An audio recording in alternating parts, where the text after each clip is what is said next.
اور جو مالیات کا وزیر ہے اس سے وہ پوچھنا چاہیے، وزیر خزانہ ہے، کہ آپ نے اپنی وزارت کے بارے میں کتنی جو ہے وہ آؤٹ پٹ دی ہے، کتنی نئی پالیسیز دی ہیں، کوئی خوشخبری دی ہے، کیا آپ نے ورک آؤٹ کیا ہے، پروگرامز کتنے دیے ہیں، صحافیوں کو کہاں پہ آپ نے فیس کیا ہے. جب آپ اپنے ڈومین سے نکل کے ہر کوئی جو ہے وہ چور چور کے اوپر لگ جائے گا اور پرائم منسٹر کے اوپر پھر وہی بوجھ آ جائے گا کہ وہ ساری چیزوں کو ڈیفینڈ کرتے ہیں. اب دیکھیں جتنے بھی ان کے ہوئے ہیں انٹرویوز، وہ اپنی پوری گورنمنٹ کو وہ خود ڈیفینڈ کر رہے ہیں پرائم منسٹر. حالانکہ وہ ایک لیڈرشپ، ان کا ایک سٹیٹس جو ہے پرائم منسٹر کا، ان کا یہ ہے کہ میری وزارت نے یہ کیا، میری وزارت نے یہ کیا، میرے فلاں منسٹر نے یہ کیا، لیکن وہ اس چیز کے اوپر جو ہے وہ آئی نہیں رہے. اس کو اس طرح بھی دیکھا جا سکتا ہے کہ اس سے آپ اندازہ کر لیں کہ پاکستان میں لیڈرشپ کا کتنا بڑا گیپ ہے کہ عمران خان کو اگر نکال دیں تو پی ٹی آئی میں کوئی بندہ ایسا ہے ہی نہیں جو پی ٹی آئی کا بوجھ اٹھا سکے، اور وزیر اعظم خود ہی سب کا بوجھ اٹھا کے چلتے پھرتے ہیں. اس سے آپ کو اس بات کا نہیں اندازہ ہوتا کہ پاکستان میں پولیٹیکل پارٹیز میں جمہوریت کو پنپنے نہیں دیا جاتا. یہ تو اس میں بات تو کوئی میرے خیال بات کرنے کی ضرورت نہیں ہے، ایوری باڈی نوز اٹ. لیکن مسئلہ یہ ہے کہ جو پرائم منسٹر جس طرح آئے تھے اور جس طرح اپنی اپوزیشن میں رہ کے وہ ورک آؤٹ کرتے تھے اور ایک فیکٹس اینڈ فگرز کے تحت لوگوں کو سکرین کے اوپر دکھاتے تھے، اور ہم لوگ جو ہیں وہ اس چیز کو بہت زیادہ آئیڈیلائز کرتے تھے کہ جب عمران خان پرائم منسٹر ہوں گے تو اس طرح وہ ورک آؤٹ کر کے ہر چیز کو عوام کے سامنے لے کے رکھیں گے، اور وہ کر بھی رہے ہیں. انہوں نے ساری چیزیں ڈسکلوز کی ہیں جو پچھلی گورنمنٹس میں کبھی بھی نہیں ہوتا تھا.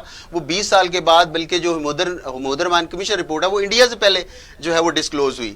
تو یہ ایسا نہیں ہوتا تھا، لیکن یہ ایسا کر رہے ہیں. لیکن اگین بات یہ ہے کہ چوری کی بات کرنا یہ سارے محکموں کا کام ہے، یہ پرائم منسٹر کا کام نہیں ہے کہ وہ نیب کو بھی وہ ڈیفینڈ کر رہے ہیں، اس کو بھی وہ ٹیک اپ کر رہے ہیں، دوسرے معاملات کو بھی وہ ٹیک اپ کر رہے ہیں. ان کے منسٹرز، ان کے محکمے یہ سارے رسپانسیبل ہیں. اگر آپ اس کو پولیٹیکل ٹرینڈز کو اگر آپ سیٹل نہیں کرتے کسی چیز کو، آپ کسی نہ کسی نے تو ایک ڈائریکشن سیٹ کرنی ہے نا. اگر وہی پرانا وہی چلتا ہے کہ یہ چور وہ مار گیا وہ کھا گیا، محکمے کس لیے ہیں؟ وہ کریں اس کو، وہ ٹیک اپ کریں، یا اس کی ریلیونٹ منسٹری جو ہے وہ کرے اس کو. آئے دن جو ہے وہ شہزاد اکبر صاحب کرتے ہیں. ٹھیک ہے، میں آپ کی بات، لیکن یہ بتائیں کہ دیکھیں نا براڈ شیٹ کا مسئلہ ہے، اور اس میں میں نے ابھی جمشید چیمہ صاحب سے بھی یہ سوال کیا کہ اس میں تو سٹنگ کچھ منسٹرز کے بھی نام ہیں جو اگر بقول ان کے جو یہ کہتے ہیں کہ جی اب مجرموں سے پوچھا جائے کہ کون ججو، تو وہ جو 200 افراد کی لسٹ ہے اس میں کچھ منسٹرز کے اور کچھ پی ٹی آئی کے لوگوں کے بھی نام ہیں. تو مجرم تو اس سائڈ پہ بھی بیٹھے ہوئے ہیں نا. دیکھیں مجرم نہیں، ملزم جو ہے نا، الزام لگا ہے. اور ابھی انہوں نے جب انویسٹیگیشن ایک کمیٹی بنتی ہے اس میں انہوں نے اپنی ڈاکومنٹیشن ہوتی ہے، اس میں اپنا پوائنٹ آف ویو پیش کیا جاتا ہے، اور وہاں پہ جب کسی کو اگر کوئی اعتراض ہے، اگر کسی کو کوئی اچھا آرگومنٹ نہیں ہے، ان کے پاس کوئی ڈاکومنٹ نہیں ہے، تو وہ کورٹ میں جا سکتا ہے. کورٹ بعد میں آتا ہے. اب یہ کمیشن بنا ہے، اس کا مطلب یہ کہ جو فیکٹس اینڈ فگرز ہیں اس کو سارٹ آؤٹ کرنا، ان کو نکالنا، اور اس کے بعد اسٹیبلش کرنا کہ ہو is responsible in this corruption, اور جو بھی کرپشن کا ہوگا وہ اس کو ریکمینڈ کرے گا. اگر کسی جگہ کے اوپر ایک ویک آرگومنٹ ہے، کوئی ڈاکومنٹ نہیں ہے اور اس کا نام شامل کر دیا جاتا ہے، تو وہ عدالت میں چیلنج کر دیں گے. ایک پروسیس ہر چیز کا موجود ہے. اگر یہ کمیشن بن گیا ہے تو میرا خیال ہے کہ جتنے بھی لوگ اس میں شامل ہیں، خواہ وہ حکومت کے لوگ ہیں، خواہ وہ کسی اپوزیشن کے لوگ ہیں، ان کو اس کو فیس کرنا چاہیے، اپنے ان کو آرگومنٹ دینا چاہیے، اس کو باقاعدہ. پیچھے بھی یہی ہوتا تھا کہ بھی آپ عدالتوں میں جا کے ثابت کریں جو آپ سے پوچھا جا رہا ہے کہ منی ٹریل کیا ہے، آپ اسی کے اوپر بات کریں. آپ دوسرا اس کو پولیٹیسائز کر دیتے ہیں چیزوں کو. تو یہاں پہ اگر آپ کمیشن کو پولیٹیسائز نہیں کرنا چاہیے. اچھا دیکھیں نا، پولیٹیسائز کی جہاں تک بات ہے، 45 دن کا ٹائم ہے اس کمیشن کے پاس. یہ 45 دن میں یہ سارا کچھ کرے گی، اور یہی وہ وقت ہے جب سینٹ کے انتخابات سر پہ آ جائیں گے. تو حکومت تو ہر چیز کو پولیٹیسائز کر رہی ہے نا. وہ تو اپنے سیاسی فائدے اٹھانے کے لیے ان کے پاس کارکردگی تک کو ہے کوئی نہیں. ان کے پاس صرف ایک حل ہے کہ وہ جتنی گالیاں دے سکتے ہیں، جتنا چور چور کہہ سکتے ہیں، جتنا ڈاکو کہہ سکتے ہیں کہتے رہیں، اور لوگوں کو اس طرف آنے ہی نہ دیں کہ وہ ان سے پوچھیں کہ بھائی چھوڑو ڈاکو چور، ہمیں بتاؤ کہ ہمیں روٹی کب ملے گی اور کیسے ملے گی. اب یہ 45 دن پھر اپوزیشن کو اس پہ رگڑ دیں گے. پولیٹیسائز تو ہر چیز ہو رہی ہے نا خود ہی. رانا صاحب، یہ جو سینٹ کا جو الیکشنز ہیں اس میں ایک تو عوام کا تعلق نہیں ہے. اس میں جو حکومت ہے وہ خود, لیکن جو پولیٹیکل پارٹیز ہیں ان کو تو ڈیفینسو آپ کر رہے ہیں نا, ان کو تو ڈیفینس پہ لے کے آ رہے ہیں نا. ڈیفینسو تو حکومت ہے اس میں, کیونکہ آپ دیکھیں کہ ایک وقت تھا کہ جب ہر بندہ یہ سوچ رہا تھا کہ عمران خان کے لیے ایک میجورٹی گورنمنٹ ہے, اس کو لیے کوئی پرابلم نہیں ہے. صدیق الفاروق صاحب نے ہمیں جوائن کیا ہے, مسلم لیگ نون کے رہنما ہیں اور سابق چیئرمین ہیں ویکیو ٹرسٹ کے. صدیق صاحب السلام علیکم. جی وعلیکم السلام ورحمۃ اللہ. صدیق صاحب, بات ہو رہی تھی براڈ شیٹ کے اوپر جو حکومت نے کمیٹی قائم کی اور جسٹس عظمت سعید شیخ صاحب کو سربراہ بنایا ہے. میری ابھی پی ٹی آئی کے کسی دوست سے بات ہو رہی تھی, تو میں نے کہا کہ بھائی اگر آپ فیئر ٹرائل کر رہے ہیں تو کیا یہ اچھا ہوتا کہ آپ اپوزیشن سے بھی پوچھ لیتے کہ بتائیں اس کا کسے سربراہ بنایا جائے. لیکن دوسری طرف سوال یہ بھی ہے کہ ایک ریٹائرڈ جج جس کی ریپیوٹ بہت اچھی ہے اپنے فیصلوں کے حوالے سے, جس کے اندر کوئی کنٹروورشل ڈیسیژن ایسا نہیں ہے, اس پہ بھی آپ یہ ٹرسٹ نہیں کر رہے سر؟ وہ تو شوکت خانم ٹرسٹ کے جو ہیں وہ بورڈ آف ڈائریکٹرز میں ہیں, نمبر 1. نمبر 2, وہ نیب کے پہلے ڈپٹی پراسیکیوٹر 2000 سے لے کے چلے آئے ہیں, پھر ان کے فیصلے ہی تو کنٹروورشل ہیں جو انہوں نے فیصلے دیے ہیں. پوری دنیا نے انہیں کنٹروورشل کہا جو نواز شریف کے خلاف انہوں نے فیصلے دیے ہیں, تو اس لیے وہ بالکل کنٹروورشل ہیں. نہیں تو جب وہ chief justice Lahore high court تھے اور وزیر اعلیٰ شہباز شریف صاحب تھے, تو تب بہت سارے فیصلے پنجاب حکومت کے حق میں بھی دیے انہوں نے. وہ محترم, ایک وقت آتا ہے نا کہ جب آخری عمر میں جب معاملات خراب ہو جائیں اور پھر ان کے تعلقات جو ہیں وہ عمران خان کے ساتھ واضح ہو گئے نا, شوکت خانم کے بورڈ آف ڈائریکٹر. آپ یہ کہہ رہے ہیں کہ جب بندہ آخری عمر میں جسٹس قیوم بن جاتا ہے, آپ جو مرضی کہیں, میں یہ کہہ رہا ہوں کہ ان کی انڈیپینڈنس یا ان کی جو ہے غیر جانبداری وہ صرف مشکوک ہی نہیں, وہ ہے ہی نہیں, وہ غیر جانبدار. اچھا, تو آپ کیا سمجھتے ہیں کہ مسلم لیگ نون کو عدالتوں سے رجوع نہیں کرنا چاہیے کہ جی دیکھیں یہ ایسا ہو رہا ہے؟ بہتر ہوتا ہے کہ یہ چیف جسٹس کو خط لکھ دیتے, تو چیف جسٹس کو کہتے کہ جناب علی آپ 2 یا 3 ججز جو ہیں ان کا ایک کمیشن بنا دیں. تو اب مسلم لیگ نون خود کیوں نہیں جاتی سپریم کورٹ اور جا کے ادرسی کے لیے کہے کہ جی آپ بنا دیں؟ یہ پھر اب فیصلہ جو ہے, کیونکہ یہ پی ڈی ایم اب ایک مسلم لیگ نون نہیں ہے بلکہ پی ڈی ایم ہے, تو پی ڈی ایم نے اس سلسلے میں فیصلہ کرنا ہوا. اگر سربراہی اجلاس ضروری ہوا تو بلا کے ہم اس کو دیکھ لیں گے. نہیں, لیکن آج تو پی ڈی ایم میں بلاول صاحب نے علیحدہ پریس کانفرنس کی اور مسلم لیگ نون مطلب ہے کہ ہر پارٹی الگ الگ بات بھی کرے, لیکن چونکہ پی ڈی ایم ایک بڑا اتحاد ہے, ایک ادارہ ہے, تو اس میں بھی اس پہ غور کیا جا سکتا ہے. اچھا, یعنی ابھی آپ کہہ رہے ہیں کہ بڑا لیڈر نہیں ہوں, سنیں میں نے ابھی فیصلہ تو نہیں کرنا. صدیق الفاروق صاحب میں لیے تو آپ بہت بڑے لیڈر ہیں, پچھلے 30 سال سے بہت شکریہ, لیکن میں آپ کوئی جدوجہد دیکھ رہا ہوں مسلم لیگ نون کے لیے, آپ کو مارے کھاتے جیلیں بھگتتے دیکھ رہا ہوں, تو میرے نے تو آپ سے بڑا لیڈر کوئی بھی نہیں ہے. لیکن یہ ایک بدقسمتی ہے کہ آپ ان فیصلوں میں حصہ دار نہیں ہیں. آپ اس بات کو چھوڑیں, وہ شپ کا اپنا کام ہے, کس سے کام لے کس سے کام نہ لے. میں پھر یہ کہہ رہا ہوں کہ میرے پاس فیصلے کا اختیار نہیں ہے, میں بات کر سکتا ہوں. آپ کے سوال کے جواب میں نے گزارش کی ہے کہ پی ڈی ایم بھی اس معاملے کو دیکھ رہی ہے, ہو سکتا ہے پی ڈی ایم کا سربراہی اجلاس بلا لیا جائے. اچھا, یعنی آپ سمجھتے ہیں کہ اس معاملے پہ پی ڈی ایم کا سربراہی اجلاس ہو سکتا ہے آنے والے چند دنوں میں؟ جی. اچھا ٹھیک. اور اگر پھر بھی آپ سمجھتے ہیں کہ صدیق الفاروق صاحب آپ کا تجربہ کیا کہتا ہے, اگر حکومت نہیں مانتی اور وہ تو نہیں مانے گی, آپ دیکھیں گے یک طرفہ, دیکھیں میں آپ سے عرض کروں, یک طرفہ فیصلے ہوتے رہتے ہیں. یہ تو ہم انسان ہیں, لوگ اللہ کی نہیں مانتے, اللہ کے رسول کی نہیں مانتے, چلتے چلے جاتے ہیں, پھر انجام جو ہوتا ہے وہ آپ کو پتہ ہے. اچھا, یعنی آپ یہ چاہ رہے ہیں کہ یہ پھر ایک یک طرفہ فیصلے کا سا ماحول بن جائے تاکہ آپ کسی زندگی کے کسی موڑ پہ جا کے کہیں؟ ہم کچھ نہیں چاہ رہے, ہم یہ چاہ رہے ہیں کہ ایسا کمیشن بنے جس پر سب کو اعتماد ہو. یہ ہمارے چاہنے کی بات ہے. نہیں, سب کو اعتماد سے مراد کیا ہے کہ جس پہ آپ اعتماد کریں سب وہی اسے تسلیم کیا جائے. نہیں, صرف ہماری بات نہیں ہے, اب میڈیا پہ بھی باتیں آ رہی ہیں ان کے حوالے سے, جسٹس صاحب کے حوالے سے لوگ اپنی رائے دے رہے ہیں, تو انڈیپینڈنٹ نہیں ہے نا یہ. اچھا ٹھیک. صدیق صاحب ہمارے ساتھ لائن پہ رہیے گا. اختر سندھو صاحب ہمارے ساتھ ہیں, ڈاکٹر اختر سندھو صاحب. سندھو صاحب, صدیق الفاروق صاحب کی آپ نے ایک بات سنی, اور جو میں محسوس کر رہا ہوں وہ کہ اس معاملے میں بھی دونوں فریق آمنے سامنے کھڑے ہیں اور وہ ایک دوسرے کی مانیں گے. تو کیا ہی اچھا ہو کہ ان میں سے کوئی ایک فریق جو ہے وہ سپریم کورٹ سے رجوع کر لے, یا سپریم کورٹ خود اس کے اوپر سو موٹو ایکشن لے کے اور اس معاملے کو ٹیک اپ کر لے, تاکہ کسی فریق کو یہ موقع نہ ملے کہ شاید یک طرفہ احتساب ہو رہا ہے. رانا صاحب, یہ آپ دیکھیں کہ بدقسمتی ہے کہ جو ہمارے جو پولیٹیشنز ہیں یہ کسی ادارے کی طرف جاتے ہیں اور اس کے بعد پھر اسی ادارے کو سوالیہ نشان بنا دیتے ہیں کہ انہوں نے فیصلہ ٹھیک نہیں کیا. کیا پارلیمنٹ نہیں ہے موجود؟ آپ کسی پارلیمنٹ کی بات کریں, جو پولیٹیشنز کو تو کم از کم پارلیمنٹ کی بات کرنی چاہیے کہ اس چیز کے اوپر آپ ایک اجلاس بنائیں اور اس کے اوپر کوئی کمیٹی یا کوئی فیصلہ کر لیں. پہلے اپنی جو ہے وہاں پہ ان کا کنسنسس زیادہ ہو سکتا ہے, وہاں زیادہ پاسبلٹی ہے پارلیمنٹ کی بالادستی جاتے ہیں, لیکن کبھی پارلیمنٹ کی بات نہیں کرتے اور سارے جو ہے وہ جاتے ہیں کہ ادھر عدالت چلے جائیں, ادھر چلے جائیں, اور اس کے بعد اسی کے بھی فیصلے کو نہیں مانتے. صدیق الفاروق صاحب, کیوں نہیں پارلیمنٹ جاتے؟ پارلیمنٹ جب ہم کہتے ہیں سپریم ہے تو ہم وہاں کیوں نہیں جاتے, اور پولیٹیشین اس پلیٹ فارم کو کیوں نہیں طاقتور کرتے؟ سر, پارلیمنٹ میں وزیر اعظم اپوزیشن کے ساتھ بیٹھنے اور ہاتھ ملانے کا روادار نہ ہو, opposition leader of the opposition اور وزیر اعظم کے درمیان ٹاکنگ ٹرمز نہ ہوں.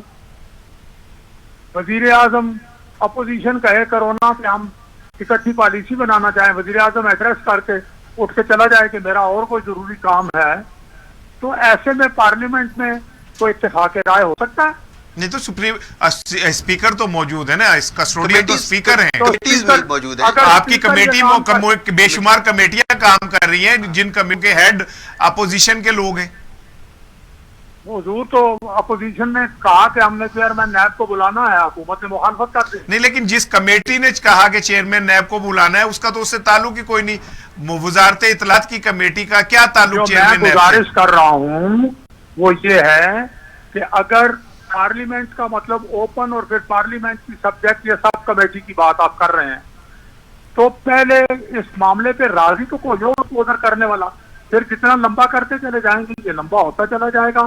دوسری بات یہ ہے کہ معاملات جو ہیں وہ ان کے جن چیزوں کے براڈ شیٹ کے علاوہ کہ فارن فنڈنگ کیس ہے, فارن فنڈنگ کیس پہ بھی بات کر لیتے ہیں کہ بھائی جو 14 اکاؤنٹ آئے ہیں متنازع, ہم مانگ رہے ہیں ان کے حقائق ہمیں دیجیے, یہ تو پبلک ڈاکومنٹ ہو گیا, یہ تو پبلک کا ریکارڈ ہو گیا, وہ نہیں دے رہے. ادھر وزیر اعظم اعلان کر رہا ہے کہ جناب علی اس کو بیٹا پہ اس کا ٹرائل کرتے ہیں, اور ادھر ان کا وکیل جا کے درخواست اسی دن دے رہا ہے کہ نہیں جناب علی اس کو تو ان کیمرہ کرنا ہے. تو کس کی بات مان, کس کا یقین کیجیے, کس کا نہ کیجیے؟ دیکھیں صدیق الفاروق صاحب, وزیر اعظم جو مرضی کہیں وہ ان کے سیاسی بیانات ہیں, لیکن الیکشن کمیشن جو ہے وہ تو اپنا کام کر رہا ہے نا. آپ تو الیکشن کمیشن کو دیکھیں کہ وہ کس طرح کر رہا ہے. آپ الیکشن کمیشن یہ کام کر رہا ہے نا, 6.5 سال سے بیٹھا ہوا ہے. عمران خان صاحب کی پارٹی نے درخواستوں پہ درخواستیں دی ہیں, کبھی ہائی کورٹ جاتے ہیں, کبھی ادھر جاتے ہیں, کبھی اس کو بابر کو نہیں, کبھی فلاں کو اختیار نہیں ہے, کبھی کہتے ہیں جی کیمرہ ٹرائل کریں, کہتے ہیں جی ہمارے سیکرٹ اس کو رکھیں. تو پھر یہ سارے رویے دیکھ لیں 6.5 سال. ٹھیک ہے صدیق الفاروق صاحب, میں نے بریک پہ جانا ہے, بس ایک سوال آپ سے کہ کیا وجہ ہے کہ تمام اداروں پہ آپ یقین ختم ہو گیا؟ آپ کہتے ہیں جی الیکشن کمیشن بھی کام نہیں کر رہا, عدالتیں بھی غلط فیصلے کر رہی ہیں, کمیٹیاں بھی کام نہیں کر رہی, تو یہ سسٹم کیسے چلے گا سر؟ میں آپ سے چھوڑتا ہوں کہ آپ بطور جرنلسٹ یہ بتائیں کہ کیا سپریم کورٹ کے بہت بڑے جج صاحب نے یہ نہیں کہا کہ عدالتوں پر دباؤ ہے؟ کیا عدالتوں کے فیصلے جو آئے ہیں نیب کے خلاف اس کے متعلق نیب کے کردار کا کوئی تعین ہوا؟ کیا اور بہت سے جو معاملات ہوئے ان پر عمل درآمد ہوا؟ الیکشن کمیشن میں کیا ہوا؟ وہ واؤڈا کا کب سے کیس چل رہا ہے, کیا کر رہا ہے الیکشن کمیشن؟ ٹھیک ہے صدیق الفاروق صاحب, بالکل میں بطور صحافی میں یہ سمجھتا ہوں کہ یہ دباؤ تو بہت عرصے پہلے بھی ہے, جب ایک چیف جسٹس بریف کیس کے اندر میں اس وقت کی بات کر رہا ہوں جب جس وقت میری سن لیجیے نا, یہ تو کوئی آج کوئی پہلی دفعہ ہو رہا ہے. جب ٹیلی فون کے اوپر یہ کہا جاتا تھا کہ بھئی یہ مرضی کا میرا فیصلہ ایسے کر دیں, جب ایک جج اس بریف کیس میں نوٹ لے کے پشاور پہنچ جاتا تھا ججوں سے ملنے کے لیے, تو یہ تو سر پرانی گیم میں چل رہی ہے. بات یہ ہے کہ جو آپ بطور اینکر کے یا تو پارٹی بنے یا انڈیپینڈنٹ بات کریں. میں تو آپ سے سوال پوچھ رہا ہوں. ایک لمحہ وہ جو بریف کیس پہنچ کے لے کے گیا تھا وہ آپ اس کے گواہ ہیں. تاریخ گواہ ہے. کیا چیز کون سی چھپی ہوئی ہے؟ کیا آپ کو نہیں پتا کہ جسٹس سجاد کے خلاف کس طرح وہ سارا کچھ کیا گیا؟ انہوں نے تردید کر دی ہے. ابھی اس جج نے تردید کیا کہ وہ غلط بات ہے. اچھا، آپ اس بات کی بھی تردید کریں گے کہ جس طرح ان کو فیصلہ کرنے سے روکا گیا وہ بھی ایک آئیواش تھا، جھوٹ اس تھا؟ کو فیصلہ کر کے آپ کو یہ معلوم ہے کہ سجاد علی شاہ جو تھے وہ جونیئر تھے. تو کس نے بنایا تھا انہیں سینئر؟ کس کے دور میں سینئر انہیں سینیورٹی دی گئی تھی؟ ٹھیک ہے، ایک پرائم منسٹر کے دور میں ہوئے، پھر اس لیے وہ ہٹ گئے. پوری عدالت نے فیصلہ کر دیا. صدیق الحق صاحب جی ویلکم بیک. ناظرین، اب بات کریں گے امریکہ کے حوالے سے. جو بائیڈن صاحب آ گئے انہوں نے آتے ہی بڑے انقلابی فیصلے کیے. بہت سارے جو ڈونلڈ ٹرمپ کے فیصلے تھے ان کو نل اینڈ وائڈ کر کے، اور مسلمانوں کے لیے کچھ تھوڑی سی اچھی خبریں جو ہیں وہ وہاں سے آ رہی ہیں.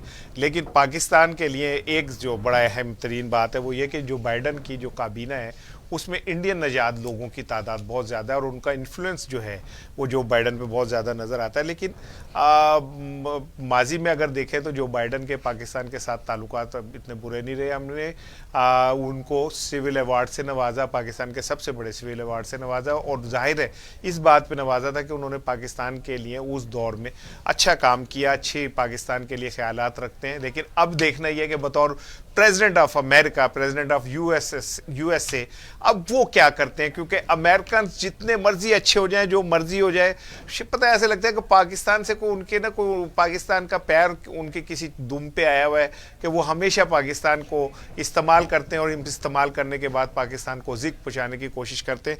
اس پہ گفتگو کریں گے. ڈاکٹر صاحب آپ کیا سمجھتے ہیں؟ سارا دن پنجابی بول کے تے او ذرا نا منہ دا سواد جڑا ہے نا او تبدیل کرن لئی نا ایک آدھا جملہ پنجابی بول کے تھوڑا جہا چاہیے اور بولنا بھی چاہیے. تو اچھا، آپ کیا سمجھتے ہیں کہ دیکھیں بائیڈن نے آ کے مسلمانوں کے اوپر تھوڑے سے اقدامات کیے، سفری پابندیاں جو لگی ہوئی تھی، اس طرح کے کچھ معاملات کو کیا، لیکن ایسا لگتا ہے کہ وہ جو مسلمانوں اور امریکہ کے درمیان کھچاؤ ہے وہ پتہ نہیں کس طرح کم ہوگا. یہ کر پائیں گے کہ نہیں بائیڈن؟ رانا صاحب، جو امریکہ کی پالیسی ہے وہ شروع سے لے کے بہت واضح پالیسی ہے، جو ان کے جو جارج واشنگٹن جو فیئر ویل ایڈریس میں کلیئر کر کے گئے تھے کہ امریکہ کا نہ تو کوئی مستقل دوست ہے اور نہ کوئی مستقل دشمن ہے، بلکہ اس کا جو قومی مفاد ہے وہی اس کا دوست ہے اور وہ دشمن ہے. جہاں اس کے ساتھ اس کا مفاد جڑا ہوگا وہ وہاں پہ دوست ہے، جہاں پہ وہ اس کا مفاد اس کے اگینسٹ جائے گا، وہ کسی بھی ملک کا، وہ فوراً اس کو ریئیکٹ کرے گا، وہ اس کا دوست نہیں ہے.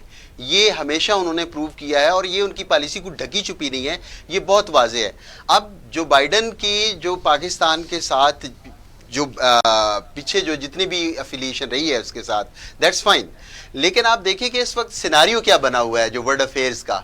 آپ یمن سے لے کے اسرائیل سے شروع ہوں جی، اور اس کے بعد آپ آ جائیں سعودی عربیہ، یو اے ای، اور وہاں سے نکل کے سیدھا آپ انڈیا چلے جائیں، اور یہ ساری ایک جو ہے وہ ایک بلاک بنا ہوا ہے. کیا جو بائیڈن یا اسٹیبلشمنٹ وہاں پہ، کیونکہ جو بائیڈن کا ایک اپنا نظریہ ڈیموکریٹس کا، لیکن جو وہاں کی جو پالیسی میکنگ ہے وہ اس کی اسٹیبلشمنٹ ہے، اور اسٹیبلشمنٹ کی جو ٹرمپ ایک عرصے بعد ایک ایسا پریزیڈنٹ آیا تھا جس نے اسٹیبلشمنٹ سے ذرا ہٹ کے لیا. تو آپ دیکھیں کہ اسٹیبلشمنٹ چونکہ چیز کو پسند نہیں کی، انہوں نے فوراً یو ٹرن لے لیا. یہ ہمیشہ جو ہے یو ٹرن جو ہے یہ امریکن پالیٹکس کا یہ ورڈ ہے کہ وہ یو ٹرن لے لیتے کہ یہ پالیسی مجھے پسند نہیں ہے. لیکن مسئلہ یہ ہے کہ دوسری طرف آپ دیکھیں کہ پاکستان ہے، ترکی ہے، ایران ہے، ٹھیک، اور چائنا ہے، اور اس کے مفادات جو ہیں یہ اس بلاک میں دوسرے بلاک میں جڑے ہوئے ہیں چائنا کے ساتھ، جبکہ جو عرب ممالک ہیں اور انڈیا مفادات جو ہے وہاں پہ، اور ان کی جو کملا ہیرس ہے وہ آپ کو پتہ ہے کہ وہ انڈ ہے، اور اس کے بلکہ اس میں آپ دیکھیں کہ اگر آنے والے وقت میں وہ پریزیڈنشیل الیکشن میں آ جاتی ہے تو وہ یہ پاکستان کے لیے بہت زیادہ پرابلم ہو جائے گی. اس وقت جو پالیسی ہے اس میں آپ اس کو ماضی کے تناظر میں نہ دیکھیں. پاکستان کے لیے بچتا ہے اس کا جو جیو اسٹریٹجک پوزیشن جو افغانستان کے ساتھ ہے. پروفیسر صاحب حامد خان صاحب کو بھی لے لیں اپنے ساتھ پروگرام میں. حامد خان صاحب نے ہمیں جوائن کیا. ناظرین، حامد صاحب السلام علیکم. امریکہ کی جو پالیسی ہے کیا آپ سمجھتے ہیں کہ اب پالیسی میں کوئی تبدیلی آئے گی؟ ہم بات کر رہے ہیں کہ کیونکہ اس میں انڈین نژاد اس کابینہ میں بہت زیادہ ہیں، تو کیا اس کے اثرات پاکستان پہ پڑیں گے؟ بہت شکریہ اسحار رانا صاحب. بات یہ ہے کہ امریکہ کی پالیسیز جو ہیں وہ ہم جانتے ہیں کہ اس کے اندر ایک خاص تسلسل ہوتا ہے، اور اس کے اندر یہ نہیں ہے کہ کسی کے آنے سے ایک دم کوئی بہت بڑا چینج آ جائے. اور جہاں تک آپ کا سوال ہے کہ یہ انڈین نژاد جو اتنے اس نے لیے ہیں اپنے ساتھ، ڈیفرنٹ سیکرٹریز، آفیسرز اور بہت سارا عملہ جو ہے وہ نژاد ہے، تو میں آپ کو ایک بات بتا دوں کہ امریکہ میں رہنے والے انڈین نژاد ہوں یا پاکستانی ہوں یا کوئی بھی ہوں، وہ صرف امریکن ہو جاتے ہیں. وہ سب سے پہلے امریکن ہوتے ہیں اور امریکہ کا تحفظ سوچتے ہیں، امریکہ کا سوچتے ہیں. اور اس سے انکار نہیں کہ انڈین لا تھوڑا بہت اثر انداز ہوگی، ہو سکتی ہے، لیکن میں نہیں سمجھتا کہ کوئی بہت بڑا وہ اثر ڈال سکیں گے، جبکہ جو بائیڈن جو ہیں وہ خود کچھ معاملوں میں اپنی انتخابی مہم کے دوران بڑا واضح کہہ چکے کہ کس طرح ان کو تحفظات تھے کشمیری میں ہونے والے جو ظلم ہیں اور انسانی حقوق کے جو معاملات ہیں اس کے اوپر انہیں اپنی تشویش کا اظہار کیا. پھر اس کے بعد وہ جو سٹیزن امینڈمنٹ ایکٹ آیا اور RC بل آیا انڈیا میں اقلیتوں کے خلاف، تو اس کے خلاف بڑا واضح طور پہ ایک اسٹینڈ سا لیا تھا جو بائیڈن صاحب نے، اور میرا خیال ہے کہ یہ اس کو کنٹینیو کریں گے اور تھوڑا بہت اثر ہوگا. بدقسمتی ہے پاکستان کی کہ کوئی بہت زیادہ کوئی پاکستانی اس طرح لابنگ نہیں کرتے ہیں ایکٹیو پولیٹکس میں اور بہت اوپر نہیں آ پاتے. اور ہم ہمیشہ سے دیکھتے آئے ہیں کہ ڈیموکریٹس کے اندر جو ہیں وہ انڈیا کا اثر و رسوخ ہمیشہ زیادہ رہا ہے، انڈین پولیٹیشنز کا بھی، انڈین لابی کا بھی، اور اسپیشلی جو انڈیا کے وہاں کے بزنس مین ہیں، جو انڈیا کا بزنس مین طبقہ ہے وہ ہمیشہ ڈیموکریٹس کے ساتھ رہا ہے اور ان کا بڑا اس میں اثر ہے. تو اس حوالے سے آپ ٹھیک کہہ رہے ہیں، تھوڑا بہت اثر ہوگا، لیکن میں سمجھتا ہوں کہ ان کی پالیسیز جو ہوتی ہیں وہ بڑی سمجھ لیں کہ آپ اسٹریٹ ہوتی ہیں، ان میں زیادہ تبدیلیاں نہیں آتی. پالیسیز جو ہیں وہ خالی امریکی صدر نہیں بناتا، ان کے تھنک ٹینک ہیں، ان کے ڈیسکس ہیں. جو ساؤتھ ایشیا کا ڈیسک ہے وہ کئی سالوں سے کام کر رہا ہوتا ہے اور آئندہ کے کئی سالوں کے لیے پلاننگ کر رہا ہوتا ہے. تو اس حوالے سے بہت بڑی تبدیلی نہیں آئے گی، بلکہ مطلب جس طرح آپ کہتے ہیں کہ پاکستان کے لیے، تو میں ٹرمپ کے مقابلے میں جو بائیڈن کا آنا پاکستان کے لیے بہتر شگون سمجھتا ہوں، نیک شگون سمجھتا ہوں. آگے دیکھیے کہ کیا ہوتا ہے. اچھا چلے یہ بتائیے نا کہ پھر پاکستان کو کیا کرنا چاہیے؟ اب نئی انتظامی ایڈمنسٹریشن آئی ہے امریکہ کی، تو اور پاکستان کا ٹرمپ سے سنا تھوڑا سا اچھا ریلیشن بن گیا تھا خان صاحب کا، تو اب پھر نئے سرے سے آغاز کرنا پڑے گا.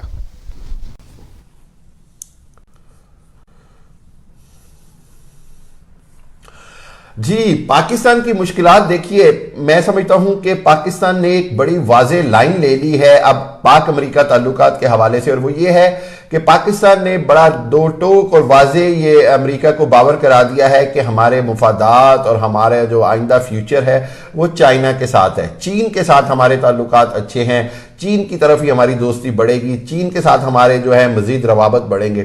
جب یہ صورتحال ہے تو پاکستان کے لیے سب سے امپورٹنٹ یہ ہے کہ وہ چائنا کے ساتھ اپنے مضبوط تعلقات کو قائم رکھے، اور امریکہ کی ہمیں انشاءاللہ آئندہ آنے والے سالوں میں ہر روز، ہر گزرتے روز کے ساتھ ضرورت جو ہے وہ پاکستان کی کم ہوتی جائے گی.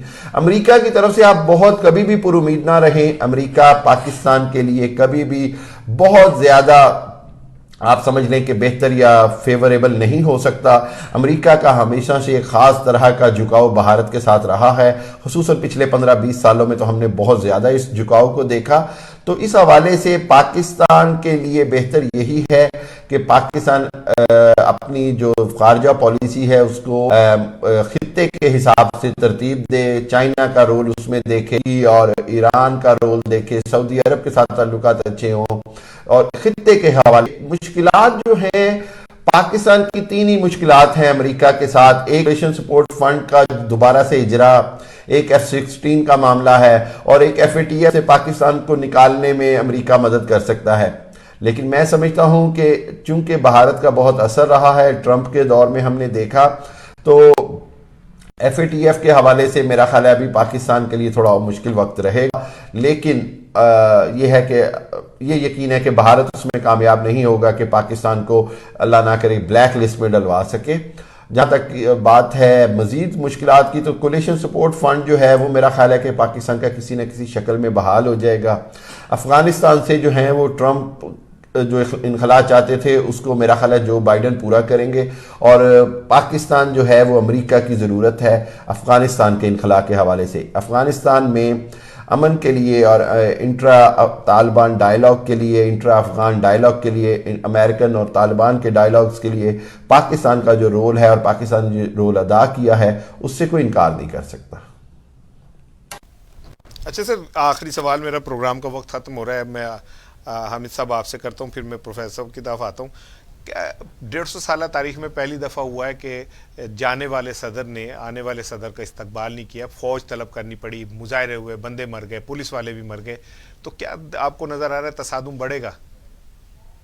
میں کوئی پرتشدد مظاہرے یا اس طرح کے حالات بن جائیں کہ فسادات شروع ہو جائیں تو امریکہ کے مطلب اس طرح کی پیشن گوئیاں تو واقعی جو ہیں وہ ڈرانے والی بھی ہیں امریکہ کے لیے. لیکن میں یہ کہوں گا کہ امریکہ میں نظام بہت مضبوط ہے, اس لیے ان کی کوشش ہوگی کہ وہ اس طرح کے معاملات کو ہینڈل کر لیں. لیکن پھر وہی بات میں کہوں گا کہ ٹرمپ بھی بعید نہیں. ٹرمپ نے اقتدار میں رہتے ہوئے اتنے سرپرائزز دیے ہیں کہ ان کے اقتدار باہر جانے کے بعد بھی سرپرائزز آنے کم نہیں ہوں گے. باقی دیکھتے ہیں کہ کیا ہوتا ہے. بہت شکریہ حامد خان صاحب ہم سے بات کرنے کے لیے. پروفیسر صاحب وقت ختم ہو رہا ہے, آپ سے آخری سوال میں کر رہا ہوں, آپ وائنڈ اپ کریں.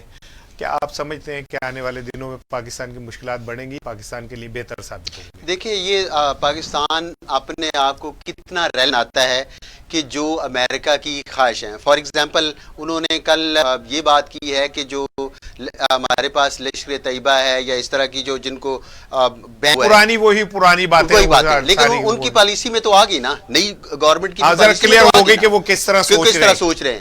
آپ نے اس چیز کو ریلیونٹ بنانا ہے کہ جو اگر اس کی لائن کے ڈائریکشن کے مطابق آپ اپنی پالیسی, جب آپ اس کو ایکسپٹ کر چکے ہیں کہ یس ان چیزوں کو ہم بین کر دیا ہے اور یہ وہ بینڈ ہے, اور اس کے لحاظ سے اگر آپ اس ڈائریکشن میں چلے جاتے ہیں تو میرا خیال ہے کہ دس از ناٹ بیڈ. اور اس کے بعد ہیومن رائٹس ہے, اور اس کے لحاظ سے اس کے ساتھ ساتھ جو پاکستان کا ایک بہت بڑا تھا, میں نے کالم بھی لکھے کہ بھی یہ کشمیر کے اوپر سالسی ان کی قبول نہ کریں کیونکہ ان کا کوئی اعتبار نہیں ہے, اور اس کے بعد یہ نہ ہو کہ ہم ہاتھ ملتے رہیں کہ گورنمنٹ اس طرف جو ہے نا اپنا ٹلٹ نہ رکھے. بالکل ٹھیک, بہت شکریہ اختر سندھو صاحب. ڈاکٹر اختر سندھو صاحب ہمارے ساتھ موجود تھے اور انہوں نے امریکہ پاکستانی سیاست پہ بات کی. پروگرام کا وقت ختم ہو رہا ہے, کل انشاءاللہ آپ سے ملاقات ہوگی. لیکن جاتے جاتے صرف 2 باتیں آپ سے کہوں گا.